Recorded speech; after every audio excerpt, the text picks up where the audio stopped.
에로틱 캐피탈이라고 하는 말이 있습니다. 매력 자산이라고 하는 얘기인데요. 이 말을 누가 만들었는가 하면 런던에 있는 런던 정치경제대학이라고 아주 유명한 대학이 있는데, 거기에 캐서린 하킴이라고 하는 교수님이 만든 단어입니다. 매력 자산. 그러니까 사람이 매력이 있어야 된다라고 하는 건데요. 대체적으로 우리는 외모가 경쟁력이다, 또 어떤 특정한 부분의 능력이 경쟁력이다, 이제 이렇게들 많이들 얘기를 하는데, 이 캐서린 하킴이라고 하는 이 교수님은 그것이 아니라 총체적이다. 그러니까 사람에게, 상대방에게 호감을 주는 말이라든지 인상이라든지, 그리고 공감 능력이라든지, 그리고 포용력이라든지, 이 모든 것들이 상대방에게 호감을 줄 때 그것이 매력 자산인 것이고, 그것이 최고의 경쟁력이다, 그렇게 이제 얘기를 합니다. 그래서 사람들은 그 경쟁력을 가질 때 상대방에게 호감을 주고, 그리고 좋은 영향력을 끼칠 수 있다라고 하는데, 오늘 높은 뜻 파주교회에 있어서 에로틱 캐피탈, 그러니까 매력 자산이 무엇이 되어야 하는가 하는 것을 우리가 같이 좀 생각해 보려고 합니다. 근데 이것은 높은 뜻 파주교회뿐만이 아니고 우리 한국교회, 그리고 그리스도인들에게 있어야 하는 가장 중요한 자산이 아니겠는가 하는 생각을 해봅니다. 이런 얘기를 먼저 좀 해드리면 좋을 것 같은데, 어떤 보험회사를 다니던 친구가 보험회사를 다니다가 이제 군에 입대를 했습니다. 군에 입대를 해서 신병교육대에서 신병을 다 마치고 나니까, 이 신병교육대에서 자대로 이제 배치를 해주는데, 아니 이 친구가 보험회사를 다니다가 왔기 때문에 이 신병훈련소장이 너는 여기 신병훈련소에 남아라, 이제 그런 거예요. 그래서 이유가 뭔가 하면은 군인들이 훈련을 받고 나갈 때 보험을 군인 보험을 좀 들어야 되는데, 그 보험 가입률이 굉장히 낮았답니다. 한 3%밖에 안 된다는 거예요. 그래서 네가 보험회사를 다녔으니까 네가 설명을 하고 네가 좀 보험 가입률을 좀 높여라라고 한 거예요. 그래서 목표를 20%, 그러니까 3%에서 네가 잘해서 20%까지 높이면 좋겠다라고 이제 부탁을 하고 자대 배치를 신병훈련소에다가 이제 했습니다. 이 친구가 딱 2번을 했어요. 이제 자대 배치, 그 뒤에 자기 후배들이 훈련받고 나가고 할 때 마지막에 2번을 했는데 100%가 됐어요. 그래서 이 훈련소장이 너무 희한해가지고, 길게 하지도 않은 거 딱 5분 설명을 하는데 100%가 된 거예요. 그래서 저 녀석이 도대체 어떻게 구워 삶았길래 신병들이 3% 가입하다가 100%가 될까? 그러고서는 무슨 말을 하는지 이 강당이 있으면 강당 뒤에서 엿들었습니다. 엿들었더니 이 친구가 하는 얘기가 이렇게 얘기하는 거예요. 보험을 가입하게 되면은, 보험을 가입하면은 전쟁에서 싸우다가 전사를 할 경우에 국가에서 1억 배상을 해준다. 보험을 가입하지 않을 때는 장례비로 100만 원을 보상을 해준다. 얘들아 생각해봐라. 전쟁이 났을 때 국가는 누구를 먼저 보낼까? 전쟁이 나면 그 전쟁터에 보험을 가입한 군사와 보험을 가입하지 않은 군사가 있다면 누구를 먼저 보낼까? 그러고서는 종이를 한 장씩 나눠준 거예요. 그랬더니 다 이제 썼다는 거예요. 이 친구가 본 것은 훈련소의 군인들의 두려움, 그리고 불안함, 이런 것들이 이제 캐치를 한 거죠. 이걸 뭐라고 하는가 하면은 킬링 포인트라고 얘기합니다. 이게 예전에 문화일보 유머란에서 나온 이야기인데, 킬링 포인트를 설명하기 위해서 해준 얘기예요. 사람들에게는 킬링 포인트가 있다고 하는 거예요. 그것을 탁 건드리면 그냥 푹 쓰러지는, 그래서 모든 것을 다 무장 해제해버리고 마는 그런 것이 있는데, 지금 이 친구는 신병들의 두려움과 그리고 불안한 마음을 건드린 거죠. 툭 건드리니까 다 쓰러져 가지고 보험을 이제 가입하게 된 거예요. 이 킬링 포인트가 굉장히 중요하다라고 하는 것을 우리에게 증명해 준 사람이 있는데, 이한기라고 하는 사람이 있습니다. 이 임한기라고 하는 이 사람은 대한민국 자타가 공인하는 최고의 세일즈맨입니다. 그러니까 이 사람에게 뭐든지 부탁을 하면은, 물건을 맡기면 다 완판을 시키는 그 능력을 갖고 있는 사람이에요. 그래서 그 표창도 많이 받았는데, 이 임한기라고 하는 사람이 책을 냈습니다. 평생 단 한 번의 만남이라고 하는 책을 냈는데, 자기가 세일을 하면서 한 8만 명 정도를 만났대요. 그러면서 이제 그 얘기들을, 이제 에피소드를 이렇게 책으로 썼는데, 그 책에 나오는 이야기를 하나 좀 소개해 드리겠습니다. 이 사람이 여러 가지 물건을 판매하는 중에 이제 보험회사에 좀 있었던 적이 있었어요. 서울의 보험회사에 있었는데, 한 번은 역시 또 군대에서 연락이 왔답니다. 충청남도 논산에 가면은 이제 신병훈련소가 있는데, 논산 밑에 여산이라고 있어요. 그 여산에 하사관 훈련소가 있습니다. 그 하사관 훈련소에서 자기에게 연락이 왔어요. 왜 연락이 왔는가 하면은, 매해 보험을 제일 잘 파는 보험왕이 있는데, 이 사람이 몇 해 동안 계속 그 보험왕 이제 그 상을 받은 거예요.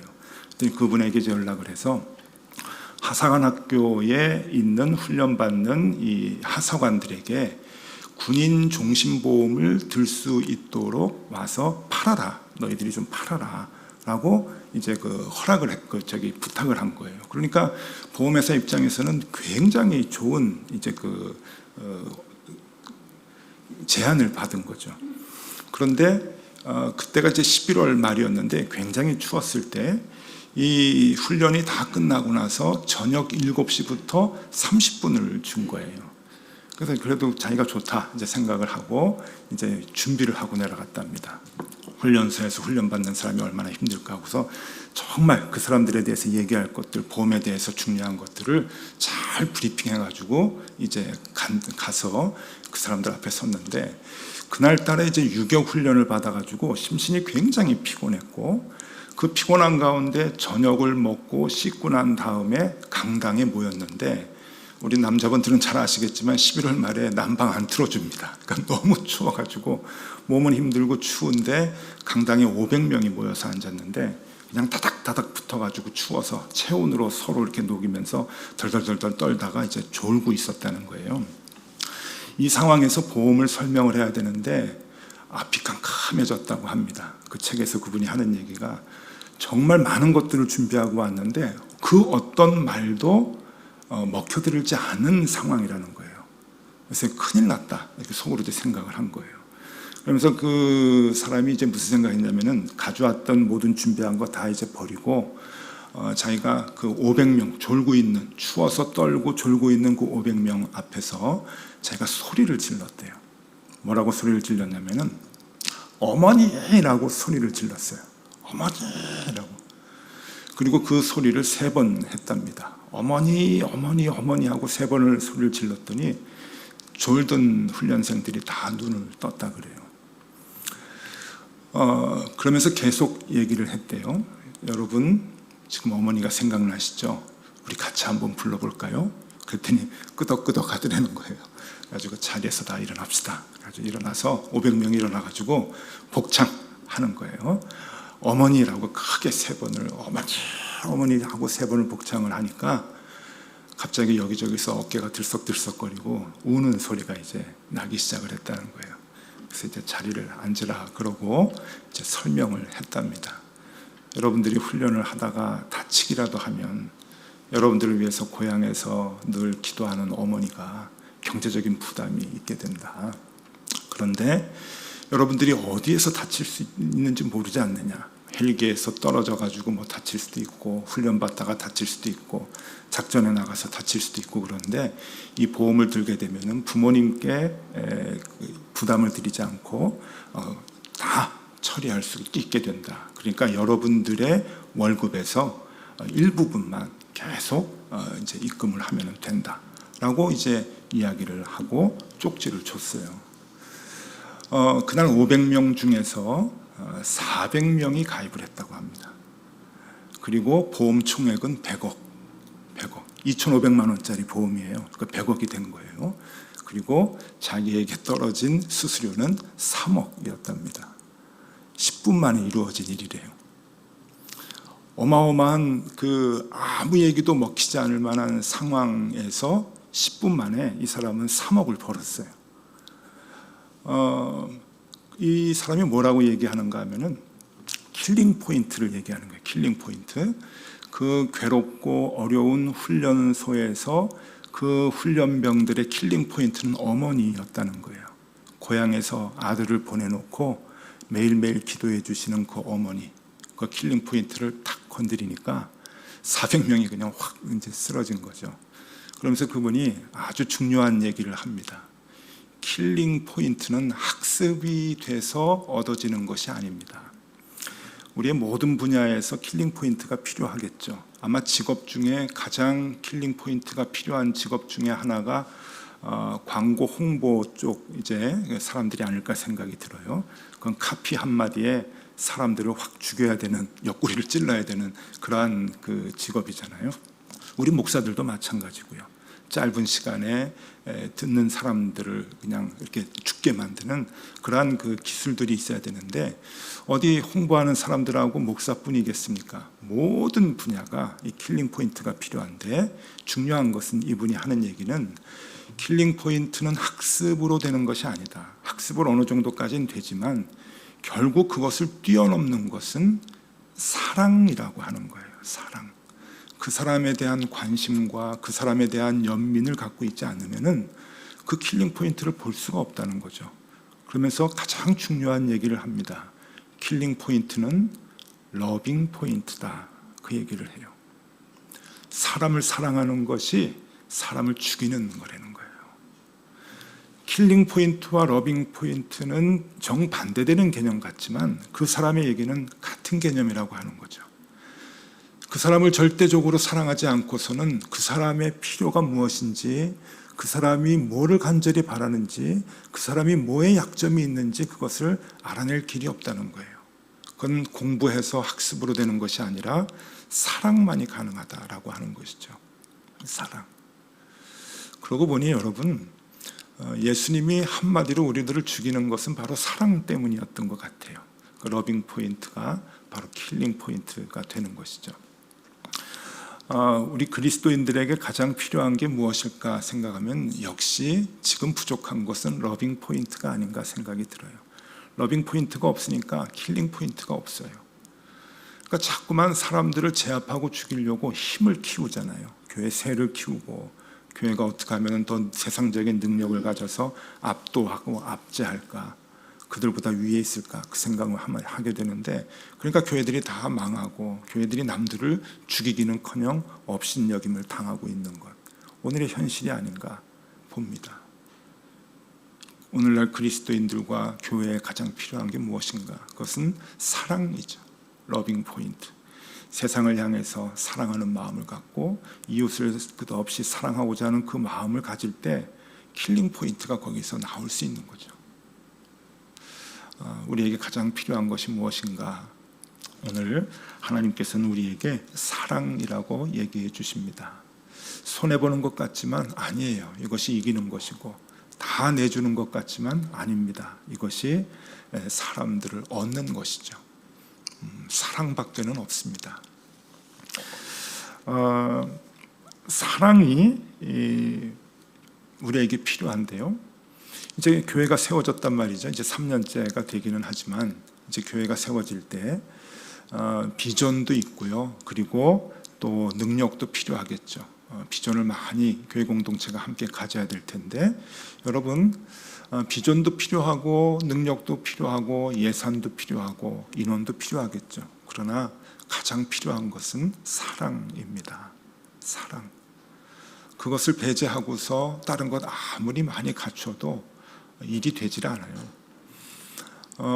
많은 세상 사람들은 이제 연말이 되고 이제 새해를 맞이하게 되면은 계획을 많이 세워요. 여러분, 새해 계획을 많이 세워보셨죠? 지금까지 제일 많이 세우는 게 뭐 이런 걸 겁니다. 다이어트. 그리고 젊은이들은 영어 공부를 좀 해야 되겠다. 어학도 좀 하고, 또 이제 체력도 좀 키워야 되겠다. 건강, 이런 것들을 계획을 많이 세우는데, 저는 지금까지 교회에서 목회를 30년 하면서 교인들로부터 올해는 더 사랑을 많이 하기 위해서 사랑하는 계획을 좀 세웠습니다 라는 얘기를 들어본 적이 없습니다. 여러분, 그리스도인들은 이 계획을 세우면 좋을 것 같아요. 새해는 좀 더 사랑하게 해주십시오. 새해는 좀 더 너그럽게 포용할 수 있도록 해주십시오. 관심을 갖고 볼 수 있도록 해주십시오.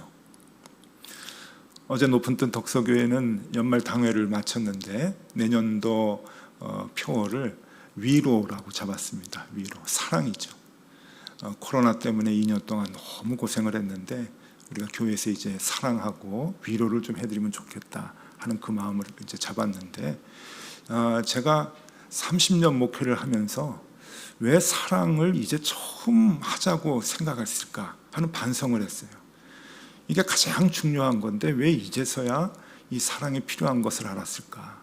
어떻게 하든지 좀 치고 나가서 성장하고 좀 잘 되고 발전하고 커지고 그런 것은 목표를 많이 세웠는데 정작 우리가 서로 사랑하는 것은 뒷전으로 밀렸었구나 하는 생각을 하였습니다. 오늘 고린도전서 13장 13절에 보면은 그런즉 믿음, 소망, 사랑 이 세 가지는 항상 있을 것인데 그 중에 제일은 사랑이라. 그 중에 제일은 사랑이라. 여기서 제일이라고 하는 말은 메이존이라고 하는 이제 단어를 써요. 헬라어로. 이 메이존이라고 하는 것은 위대하다, 크다 그런 뜻도 있는데 또 무슨 뜻이 있는가 하면은 우선, 기초 이런 뜻이 있습니다.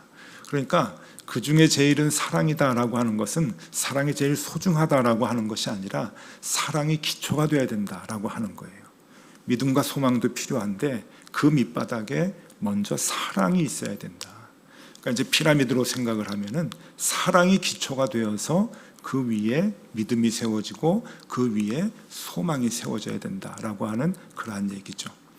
우리는 다 동격으로 생각하잖아요. 믿음, 소망, 사랑 이게 다 우리에게 골고루 있어야 된다라고 생각을 하는데 성경의 얘기를 보면은 아니에요. 이게 사랑이 기초가 되고 그 위에 믿음과 소망이 있어야 된다라고 얘기하는 것이죠. 그래서 높은 뜬 파주교회가 이제 그 추수감사주일도 이제 준비를 하고 또 내년도 준비를 하는데 아까 목사님 이제 기도하실 때 우리가 이제 열매가 많이 없는 것 같습니다. 이제 그렇게 이제 기도를 하셨어요. 모든 교회 기도가 그렇죠. 코로나 기간에 뭐 무슨 열매가 있고 성장이 있겠습니까? 그런데 저는 오늘 여러분들에게 말씀드리고 싶어요. 외형적인 것 물론 중요하겠지만 더 중요한 것은 우리 마음에 사랑이 얼마나 키워져 있는가. 그게 성장이라고 봐요. 우리 마음속에 교인들 간의 사랑, 그리고 이 교회가 이 주변에 있는 사람들에게 얼마나 많은 사랑을 가지고 다가가는가. 이것이 메이존 아가페, 그러니까 기초가 되는 거죠. 사랑이 기초가 돼서 그 위에 믿음도 세워지고 소망도 세워지는 그러한 모습이 되는 것이죠. 그것이 올바른 교회의 모습이다, 그리스도인들의 모습이다라고 하는 겁니다. 사랑이 가장 우선이 돼야 된다라고 하는 거예요. 옛날에 어느 교회에서 목사님이 사랑에 대한 설교를 이제 하셨나 봐요. 그런데 똑같은 설교를 3주를 계속 하셨답니다. 여러분, 아무리 사랑이라 그래도 듣는 교인들은 조금 깝깝하겠죠. 그래서 똑같은 설교를 3번을 하니까 교인들이 이제 3주째 되니까 술렁술렁 거린 거예요. 그래서 교회 대표자들이 예배가 끝나고 나서 모였습니다. 다음 주에도 목사님이 똑같은 설교를 하면 사임을 권고하자. 전혀 노력을 안 하시는 분이다. 그렇게 얘기를 하고 다음 주에 똑같은 설교를 하실까 안 하실까 이렇게 이제 그 관심을 갖고 헤어졌어요. 다음 주에 목사님이 이제 예배를 드리는데 설교를 하는데 똑같은 설교를 하시는 거예요. 사랑하라는 설교를 똑같이 이제 하셔서 이제 교회 대표자들이 계획대로 정한 대로 이제 예배가 끝나고 목사님을 면담 신청을 해서 목사님 이제 사임을 부탁드립니다. 사임하셔야 되겠고 우리하고 같이 갈 수 없습니다. 그렇게 이제 얘기를 하셨고 목사님은 그것을 받아들여서 그 다음 주에 사임을 이제 마지막 설교를 이제 하시는 거예요. 마지막 설교를 하시는데 역시 똑같은 사랑하라는 설교를 하신 거예요. 똑같은 원고를 가지고 사랑하라고 어제 얘기를 하셨는데 이상해요. 셋째 주, 넷째 주 그렇게 교인들의 마음을 불편하게 했던 그 설교 내용이 이제 고별 설교인데 갑자기 마음이 뜨거워졌다는 거예요. 아마 성령님이 함께 하셨다는 것 같아요. 그래서 그 설교를 듣고는 교인들이 다 회개를 하고 목사님은 끝나고 나서 인사하고 가려고 하는데 교인들이 목사님을 붙들었다는 거예요. 목사님, 우리가 잘못했습니다. 목사님의 그 깊은 뜻을 우리가 알지 못했습니다. 목사님 남아주세요. 우리가 더 사랑하겠습니다. 라고 목사님을 붙들었답니다. 잘했죠? 네. 목사님이 다음 주에 설교를 하는데 설교가 바뀌었어요. 설교가 무엇으로 바뀌었는가 하면은 헌금해라 라고 하는 설교로 이제 바뀌었습니다. 자, 여쭤볼게요. 교인들이 헌금을 했을까요? 안 했을까요? 했어요.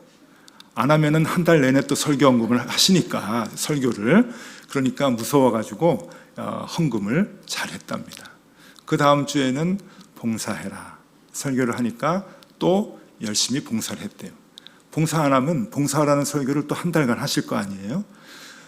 그 다음 주에 전도해라. 그러니까 교인들이 또 전도를 했다는 거예요. 우스운 얘기 같지만 여기에 교훈이 있습니다. 뭔가 하면은 사랑이 기초가 되지 않으면 여러분 헌금 소용없습니다. 봉사 소용없습니다. 전도 소용이 없습니다. 사랑이 기초가 되지 않으면 헌금은 자랑이 되고요. 사랑이 기초가 되지 않으면 봉사는 갈등이 됩니다. 봉사 열심히 하는 사람들 때문에 교회 분쟁 나는 거 아세요? 왜 그럴까요? 기초가 없어서 그런 거예요. 사랑이 없으면 전도도 여러분 분쟁이 될 수가 있어요. 가장 중요한 것은 무엇인가 하면은 기초가 사랑인 거죠. 그 중에 제일은 사랑이다. 사랑의 마음이 있을 때 여러분 그 위에 봉사와 전도와 헌금까지도 그것이 귀하게 하나님 앞에 바쳐지게 되는 것이죠. 그래서 가장 중요한 것은 사랑입니다. 여러분 오늘 고린도전서 16장 14절에 보면은요, 너희 모든 일을 사랑으로 행하라. 너희 모든 일을 사랑으로 행하라. 제가 어느 날 이 본문을 읽고 성경 구절을 읽고 깜짝 놀랐어요. 그 중에 제일은 사랑이라 라고 하는 것은 늘 암송을 했는데 이 고린도전서 16장 13절에 모든 일을 사랑으로 행하라. 갑자기 뒤통수를 때리는 거예요. 그래서 이제 보니까 이 모든 일을 판타휴몬이라고 하는 그 단어를 썼어요. 그러니까 모든 인간의 모든 삶의 부분들, 일어나는 모든 일에 대한 영역을 얘기하는 거예요. 그러니까 한계가 없는 거죠. 우리의 일상생활 모든 부분에서 사랑으로 모든 일을 행하라 라고 하는 하나님의 말씀입니다. 우리는 뭐 신앙과 관계된 것들, 교회와 관계되고 교인들과의 관계, 그리고 가정에서 가족들과의 관계, 이 관계만 가지고 사랑을 해야 된다라고 생각을 하는데 성경은 아닙니다. 모든 부분에 있어서, 모든 일에, 우리가 태어나서 죽을 때까지 많은 분야의 많은 일들을 겪게 되는데 그 모든 일에 사랑을 가지고 행하라라고 명령을 하십니다. 명령입니다. 여러분, 이것이 맞는 거죠. 사랑하면 손해보는 것 같고, 사랑하면 다 잃어버리는 것 같고, 거지되는 것 같고, 빼앗기는 것 같지만 아니라고 하는 거죠. 이 사랑을 통해서 여러분 우리에게 하나님께서 열매를 주신다라고 하는 것을 여기서 얘기해 주고 있습니다. 지난 8월에 저 안성에 높은 뜻 안성교회가 세워졌습니다. 우리 높은 뜻 교회로 벌써 13번째 세워졌어요. 안성교회에 이제 박용규 목사님이라는 분이 높은 뜻 푸른교회에서 이제 계시다가 이제 거기서 분립을 해서 높은 뜻 안성교회를 이제 세웠는데 제가 얘기했습니다. 높은 뜻 안성교회 그 매력이 뭐요? 물어봤더니 그 박영구 목사님이 하는 얘기가 안성이라고 하면은 안성탕면이 유명하죠. 즉 그래요. 실제적으로 가보니까 안성의 그 얼큰한 국밥이 참 유명하더라고요. 그러면서 하는 얘기가 그 얼큰한 그 탕면 국밥 같이 우리 교회가 얼큰한 그런 그 복음을 잘 전하는 그런 그 교회가 되면 좋겠다고, 사람들 답답한 속을 싹 이렇게 그 해장을 해주는 얼큰한 그런 그 교회가 되면 좋겠다. 우리는 그걸 이제 매력으로 삼겠다. 그 얘기를 하더라고요.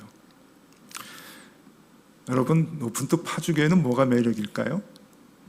뭐가 매력이 되면 좋으시겠습니까? 안성교회는 얼큰하겠답니다. 높은 뜻 파주교회, 파주. 지난 2009년도에 파주라고 하는 영화가 제작이 돼서 개봉이 됐습니다. 그렇게 흥행에 성공한 그 영화는 아닌데 사회적인 부조리를 고발하는 영화였어요. 그러니까 개발을 하는 데 있어서 그 개발에 밀리는 그 약자들 그 모습들을 이제 그리는 그 영화였는데, 이 그 영화에 그 박찬욱 감독이 그 영화를 만들었는데, 박찬욱 감독에게 질문을 합니다. 왜 파주냐? 개발하는 데가 많잖아요. 자기가 사는 덕소도 개발되고 뭐 다산도 개발되고 많은데 왜 파주냐? 그랬더니 그분이 아주 재밌는 얘기를 해요. 파주라고 하는 단어에 이 그 묘한 그 파행의 그 매력이 있다는 거예요. 파자에. 그래서 자기가 이 파주라고 하는 이 지명이 예전부터 그렇게 마음에 있었다는 거예요. 묘한 그 파행음이 들리는 것이 그게 묘한 매력이다. 이제 그래요. 파주. 여러분들은 여기 파주에 계시는 분들도, 사시는 분들도 계시겠지만 또 다른 데서 이제 오시는 분도 계시겠죠. 그러나 뭐 어쨌든 파주하고 연결은 돼 있습니다. 교회가 파주교회니까. 근데 묘한 이 파행음이 이제 있는데 박찬욱 감독은 그게 매력이다. 그래서 파주라고 했다라고 얘기를 하더라고요. 파주라고 이 한자를 찾아보니까 이제 언덕이라고 하는 뜻이더라고요. 언덕이 많았나 봐요. 근데 언덕이라고 하는 뜻보다도 또 무슨 뜻이 있는가 하면은 이렇게 뚝이라고 하는 뜻이 있어요. 뚝, 제방이라고 하는 뜻이 함께 있습니다. 아마 예전부터 여기 임진강 그 강물이 이제 넘치고 그래가지고 이제 뚝을 언덕처럼 이렇게 많이 쌓았던 것 같아요. 모르겠습니다. 제가 정확하게 그 지명에 대한 조사를 해보진 않았는데 그냥 사전을 찾아보니까 이제 그렇게 나와요. 그래서 이제 파주라는 이름이 붙여진 것이 아닌가라고 하는 생각을 하는데, 여러분, 제방이 있고 뚝이 있어요. 넘어오지 못하도록 하는 파주. 그리고 파행음이 이제 느껴지는 그 발음이 또 있어요. 그러면서 제가 이제 느끼는 게 이거 제방과 뚝을 깨버리는 그러한 그 교회가 되면 참 좋겠다 하는 그 생각을 해요. 파주교회. 우리가 오늘 이 말씀과도 같이 사랑을 가지고 닫혀있는 사람들의 마음들, 꽉꽉 이렇게 문을 닫아 있고 열지 않고자 하는 현대인들의 그 마음들을 사랑으로 다 열어놓는 그러한 교회. 오늘날의 교회, 한국교회에 대해서 문을 닫고 있는 이웃들, 그 닫혀져 있는 그 마음들을 우리가 희생하고 손해보고 사랑하는 마음을 가지고 다 여는 그러한 교회. 그리고 더 나아가서 남과 북이 지금 문을 다 닫아놓고 있는데 그 문까지도 열 수 있는 그러한 교회. 그러한 교회가 되면 참 좋겠다 하는 생각을 해봅니다. 여러분, 무엇으로 가능할까? 사랑입니다. 사랑. 주님께서 우리에게 보여주신 십자가의 사랑, 희생하는 사랑, 그 사랑을 가지고 사람들의 마음의 문을 열고 위로해주고, 이웃들을 마음의 문을 열어서 사랑해주고, 또 통일을 위해서 쓰임받는 그러한 교회 되실 수 있기를 간절히 바랍니다. 기도하겠습니다.